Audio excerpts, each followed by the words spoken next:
Hello student, कैसे हो सभी। उम्मीद करता हूँ सभी अच्छे होंगे। हम पढ़ रहे हैं PDUSU के लिए MSc मैथ्स का सिलेबस पार्ट 1 के लिए पेपर 3 हम पढ़ रहे हैं, यूनिट 1 एक्सरसाइज 3.1। और इससे पहले के सभी एग्जाम्पल हमने कवर कर लिए। इसके क्वेश्चन हम कवर कर रहे हैं, क्वेश्चन नंबर 4 तक हो गए। अब करेंगे हम 5 से आगे। तो अभी हम 5वां क्वेश्चन देखते हैं। तो यह हमारा क्वेश्चन है, d² plus 1 cot x dy/dx minus y cot x equal to sin²x। तो वही पैटर्न जो पिछले वाले क्वेश्चन में किया है, ये ऑलरेडी स्टैंडर्ड फॉर्म में है क्वेश्चन, क्योंकि यहाँ पे यूनिट 1 है मल्टीपल में। तो ये हमारा p का मान हो जाएगा, ये q का और ये r का। dy/dx के जो मल्टीपल में होता है p का, y के जो मल्टीपल में होता है q का, आगे जो होता है r का मान होता है। अब हम यह क्या करेंगे, p q में रिलेशन निकालेंगे। अब कौन से रिलेशन है, मैं आपको पिछले वाले क्वेश्चन में दिखा चुका हूँ बार बार। फिर से आपको रिलेशन दिखा देता हूँ मैं। तो ये 6 रिलेशन है, तो इनमें से कोई सा भी रिलेशन आ सकता है। तो मुख्यतः ये क्वेश्चन, ये वाला रिलेशन सबसे ज़्यादा मिलेगा आपको। उसके बाद दूसरे नंबर पे ये मिलेगा, और उसके बाद प्रायोरिटी इसकी होती है, और ये आपको बड़ी मुश्किल से मिलेंगे, है ना। तो अभी इस क्वेश्चन में आपको क्या मिल रहा है, तो देखो हम चलते हैं उसी क्वेश्चन पे हमने किया हुआ है। ये हमने पहले सॉल्व कर लिया क्वेश्चन।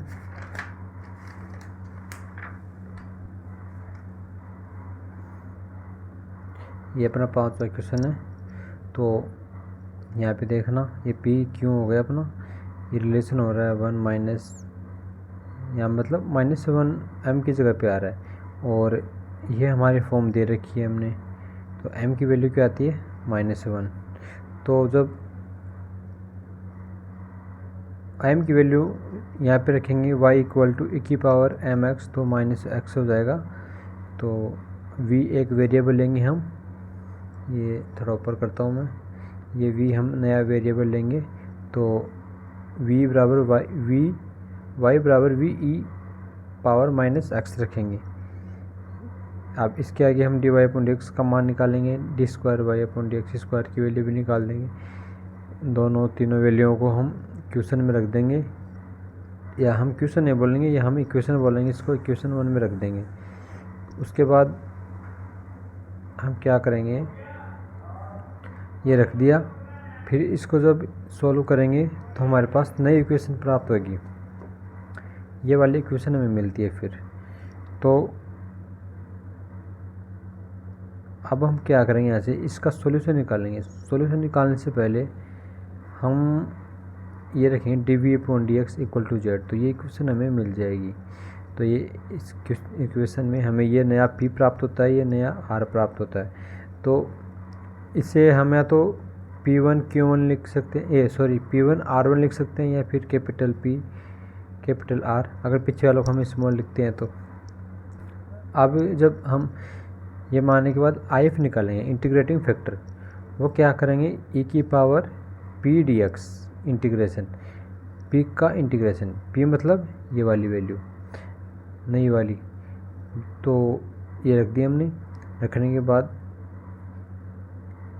सॉल्यूशन करेंगे, e⁻x अपॉन sin x आ जाएगा। इंटीग्रेशन ये आपको करना पड़ेगा। अब देखो, ये मैंने बता दिया। ये कुछ क्वेश्चन में हम पहले करते हैं ये वाली स्टेप, तो ये हम बाद भी कर रहे हैं, तो यहाँ से कोई ज़्यादा फर्क नहीं पड़ेगा। अब इसके बाद क्या करेंगे, IF निकालने के बाद हम इसका सॉल्यूशन निकालेंगे क्वेश्चन का। ये लैंग्वेज भी ध्यान रखना बुक एग्ज़ाम में लिखने के लिए। Hence the solution of the equation 2 z into IF आएगा हमारे पास, R नए वाला R आएगा यहाँ भी, जो इक्वेशन 2 में हमें मिलता है। डॉट आई एफ इसका इंटीग्रेशन और एक कांस्टेंट। अब हम क्या करेंगे, ये अभी ऐसे एक से छोड़ देंगे, ये दोनों वैल्यू रख के जो कटता है तो काट देंगे, वरना आगे इसको सॉल्व करेंगे। अभी साइन एक्स हमारे पास सॉल्व करने पे मिल गया, इसका इंटीग्रेशन माइनस कोस एक्स हो गया, ठीक है। अब हम क्या करेंगे, जैसे ये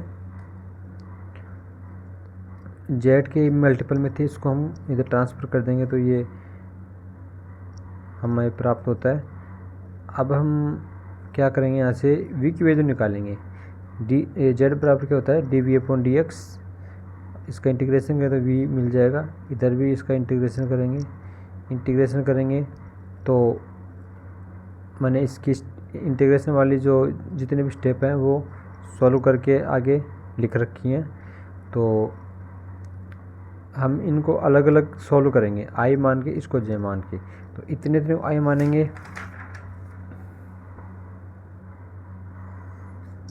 तो देखो ये हमने इसको आई मान लिया, ये हमने इसका इंटीग्रेशन किया, फर्स्ट सेकंड मान के इसको फर्स्ट इसको सेकंड, आइलेटिव विधि से ये टी हो गया, ये ई हो गया।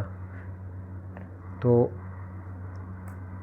सॉल्व करने के बाद ये हमें मिलता है, ये सेम टू सेम आई वाला फंक्शन फिर से आ गया। अब ये 2i इसको अंदर गुणा करके -4i हो जाएगा, 4i जाके इधर 5i हो जाएगा, एक i इधर था पहले से, ठीक है। अब i इक्वल टू ये आ गया, इंटीग्रेशन ऐसे हट गया, ठीक है। अब i इक्वल टू 1/5 ये वाली टर्म आ जाएगी। अब इस टर्म के बाद इसको हम ऐसे रख लेंगे, i की वैल्यू आ गई हमें, अब i की वैल्यू वहाँ रखनी पड़ेगी बस। तो उससे पहले हम j की वैल्यू और निकाल लेते हैं। ये j की वैल्यू थी, इसको सोल्व करेंगे सेम टू सेम उसी प्रकार से। तो ये फर्स्ट सेकंड मान के किया, तो यहाँ पे ये फिर से हमें j प्राप्त हो गया। यहाँ पे कितना j, माइनस ही हुआ ओनली, -1, पहले से एक था, इधर आके +1 हो जाएगा, तो 2j हो जाएगा। तो इस प्रकार से हम j की वैल्यू निकालेंगे, 2 इधर ट्रांसफ़र करके, ठीक है। अब हम क्या करेंगे, आई जे की वैल्यू क्वेश्चन में रख देंगे, v इक्वल टू, सॉरी ये हमने क्या किया, ये y की वैल्यू निकाली डायरेक्ट ही हमने, क्योंकि y equal to v e की पावर -x होता है ना।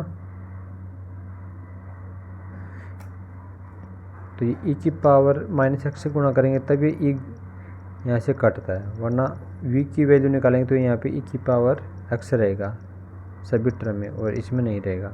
जब e की पावर -x से गुणा करेंगे तो ये हमें आंसर प्राप्त हो जाता है। अब देखिए 5वां क्वेश्चन कर लिया, छठे पे आते हैं। अगर आपको कुछ भी टर्म या फिर कोई भी स्टेप समझ में नहीं आती है तो आप कमेंट करके हमें बता सकते हैं। तो ये 6वां क्वेश्चन है,